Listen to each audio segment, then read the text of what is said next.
The truck came up the county road just after dawn, a stock trailer rattling behind it, and it turned in at the Lindfist gate before anybody in that stretch of the Wenatchee Valley was properly awake. By the time the sun cleared the ridge, Petra Lindfist had 100 laying hens loose in her father's apple orchard, scattering low through the grass under the trees, scratching in the leaf litter, and she stood at the edge of it with an empty trailer and a look on her face that her neighbors would later describe, without much kindness, as a woman who had finally cracked. She had not planned on the orchard at all. Her father, Allard Lindfist, had run those 40 acres of Red Delicious and Gala for 31 years, and when a stroke took him in the winter, the place came to Petra because there was no one else left to take it, not because she had ever wanted it. She was 38. She had spent her adult life doing bookkeeping for a farm supply company in Wenatchee, driving past orchard rows every day without once imagining she would be responsible for one. And she knew apples the way a person who grew up around them knows apples, which is to say from a distance, with a child's memory of the smell of the packing shed and none of the actual craft. She had never pruned a tree in her life. She had never run a spray rig, never timed a bloom, never once had to decide, alone, whether a frost warning meant staying up all night with the wind machines running. She inherited 40 acres, a stack of unpaid invoices, and a shed full of equipment she did not know how to operate. The neighbors expected her to sell within the year. Most reluctant heirs in that valley did, and nobody would have blamed her for it. She inherited the trees. She also inherited the codling moth. Every orchard in that valley fought it. A small gray moth whose larvae bore into the fruit and ruin it from the inside. And every orchard fought it the same way, with a tight, expensive, relentless spray schedule that Petra could not afford to keep up on her own. Working the trees alone with her father's aging equipment and a bank balance that got thinner every season. Her first year on her own, damage from worm-bored fruit ran high enough that a third of her crop went to juice instead of the fresh market, at a fraction of the price. She was going to lose the place. Everyone in that valley knew it, the way everyone always knows before the person losing it fully admits it to herself. And then she drove out one evening to see a woman named Fern Aldous, who lived on a scrubby little parcel outside Peshaston, and who was, by wide local agreement, not entirely right in the head, an old woman who kept close to 200 chickens running loose through a stand of untended fruit trees that had not been sprayed in decades, and that, strangely, nobody could ever remember having much of a worm problem. Fern had been a fixture of that end of the valley for as long as anyone could remember. A widow who had let her orchard go half wild after her husband died, and the fact that her trees still produced anything worth eating at all had never struck anyone as worth investigating. It was simply filed away as one more strange thing about a strange old woman.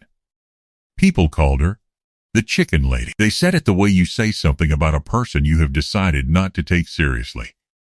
A label that did most of the work of explaining her away so nobody had to actually explain her.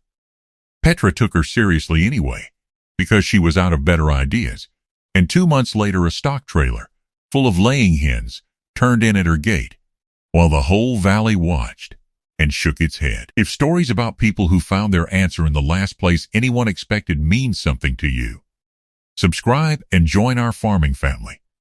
And tell us in the comments where in the world you are watching from tonight. We would love to know how far this story has traveled.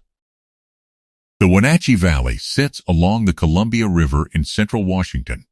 Dry, sunlit country that has produced more apples than almost any other place in the country for more than a century. Rows of orchard climbing the benches above the river as far as a person can see in either direction.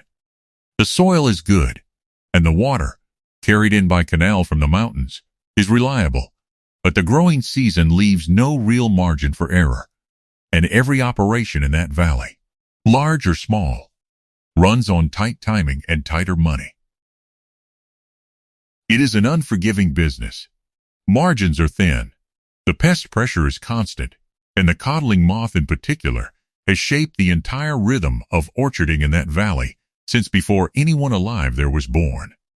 The moth overwinters as a mature larva, tucked into a small silken cocoon, hidden in the rough bark of the trunk, in cracks in old wood, in the leaf litter and dropped fruit lying under the trees.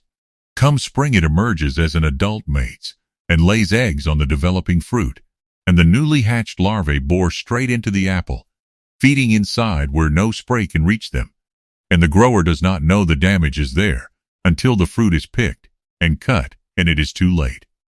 That is why the spray schedule matters so much.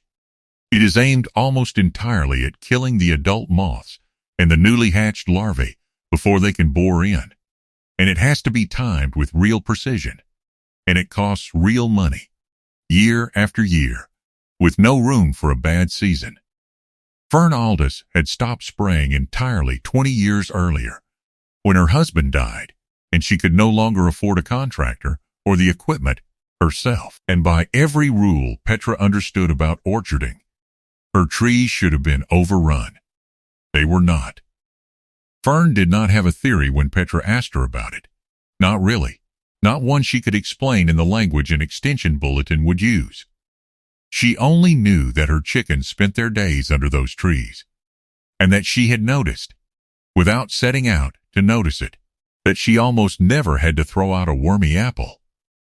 Here is what was actually happening, and it is the whole reason a woman with no real farming knowledge managed to save an orchard that a lifetime of chemical spraying could only barely hold even.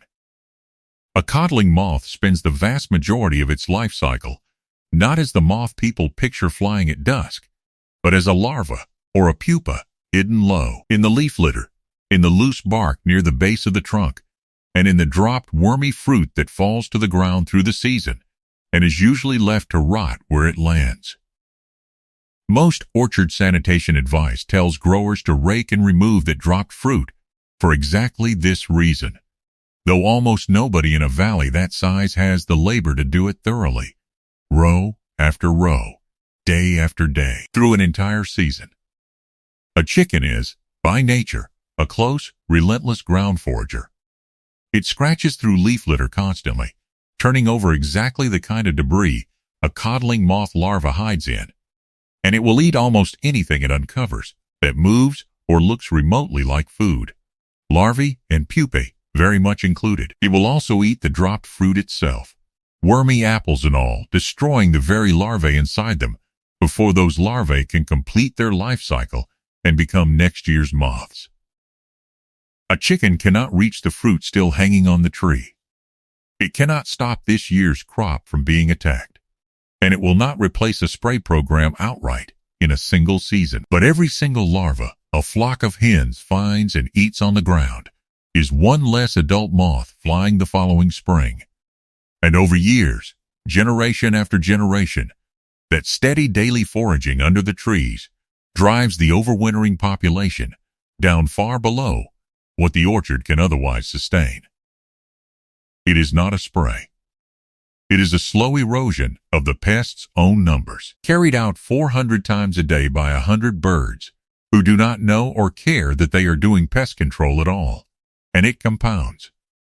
Each season, with fewer surviving larvae, means fewer moths the following spring, which means fewer eggs laid, which means still fewer larvae for the flock to find the year after that. Petra understood the theory almost as soon as Fern described what her chickens actually did all day. Getting a working flock established in a real commercial orchard, on ground her father had sprayed for 30 years, turned out to be a different matter entirely. The first weeks were something close to comic, in the way disasters often are once enough time has passed. She had built the coop too close to the tree line, and a raccoon worked out the latch within a week and killed 9 birds before she reinforced it properly. She lost another 6 to a red-tailed hawk before she strung netting overhead near the coop. In the second month, a full third of the flock discovered a gap in the perimeter fence and wandered, at their leisure, straight into the neighboring orchard, where they were found roosting inside a very expensive piece of harvesting equipment belonging to a large commercial operation called Kessler Fruit Company, to the considerable irritation of its manager. A late August windstorm tipped her portable coop clean onto its side one night, with birds still inside it, and she spent at 2 a.m. in her nightgown, chasing hens across the county road by flashlight. And by early autumn, once the low fruit began to ripen and hang within pecking reach, the hens developed an enthusiastic taste for the crop itself, and she had to net the lowest branches on every tree just to keep her flock from eating the very apples she needed to sell. None of it was the disaster her neighbors assumed it was. It was slow, aggravating, faintly ridiculous work, and Petra kept at it anyway. The manager at Kessler Fruit Company, Dutch Kessler, did not find any of it funny. His operation ran a strict conventional spray program and depended on drift buffers and pest-free certification for its contracts with a large regional packer. And a neighboring orchard running loose poultry and no spray schedule struck him as a liability sitting on his property line, whether or not it actually posed one. He complained to the county twice about the escaped birds, and he made a point, at a grower meeting that winter, of asking aloud whether anyone else was concerned about pest harborage spreading from an unsprayed neighbor. Nobody backed him up outright, but nobody defended Petra either. And in the 2nd September, after the wandering flock had gotten into his equipment a second time, somebody cut the wire on Petra's north perimeter fence in the middle of the night, and by morning a neighbor's loose dogs had gotten in and killed 14 of her hens, scattered feathers across a third of the orchard. Petra never proved who cut that fence. She had a strong suspicion, and she kept it to herself, because an accusation she could not back up would have cost her more than the birds already had. She rebuilt the fence heavier than before, and refused to give up the flock. By the 3rd year, the codling moth damage in the Lindvist orchard, tracked with the same pheromone traps every commercial grower in the valley used to monitor the pest, had dropped by more than 80% from where it stood the year her father died. Fruit that had gone to juice by the trailer load 2 years earlier was coming off the trees clean enough to sell fresh at full price. A regional buyer for a specialty co-op that supplied high-end grocery chains heard about it through the extension office and drove out that fall to see for herself. Her name was Coretta Vance, and she walked the rows with Petra, cutting fruit at random the way buyers do, checking for the telltale brown tunnel of a codling moth strike, and she found almost none, apple after apple, tree after tree, until she stopped keeping count. She told Petra, standing in the orchard with a cut apple in each hand, that low spray fruit, with damage rates that low, was something her co-op could market at a real premium to buyers who cared exactly how their food had been grown.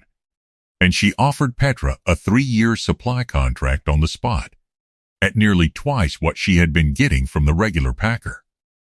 That contract was the thing that finally saved the place. Petra signed it in the truck, in the orchard, before Coretta Vance had even left, her hands unsteady enough that she had to try twice to get the pen to work.